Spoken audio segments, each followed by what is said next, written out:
Hi friends.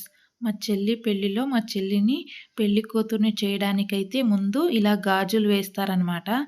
చూడండి, గాజులు వేసే సాంప్రదాయం అయితే ఉంది. చేతుల నిండా పెళ్లి కూతురికి గాజులనైతే వేయిస్తారు. గాజులు వేసే వాళ్ళని ఇంటికే పిలిపించి గాజులకి పూజ చేయించి ఫస్ట్ పెళ్లి కూతురు చేతి నిండా గాజులైతే వేస్తారు. తర్వాత వచ్చేసి మన ఇంటికి వచ్చిన చుట్టాలందరికీ అందరి ఆడవాళ్ళకి చేతుల నిండా గాజులైతే తొడుగుతారనమాట. చూడండి, ఇప్పుడైతే మా చెల్లికైతే వేస్తున్నారు. అందరూ వేయించుకుంటారనమాట. మన బంధువులు వచ్చిన వాళ్ళు అందరికీ చేతుల నిండా గాజులైతే పెళ్లి గాజులైతే వేయిస్తారు. ఇలాంటి సాంప్రదాయము మీ సైడ్ కూడా ఉందా లేదా అని అయితే కామెంట్ చేయండి. మా సైడ్ మాత్రం మా చిన్నప్పటి నుంచి ఇలాగే అనమాట.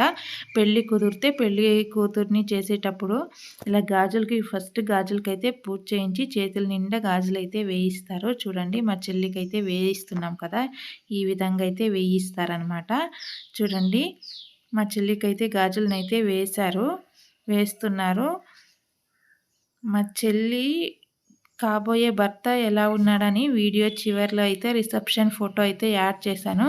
చూసి జంట ఎలా ఉందని చెప్పండి. అలాగే ఈ వీడియోని లైక్ చేసి షేర్ చేయండి. Thank you so much for watching. Bye bye.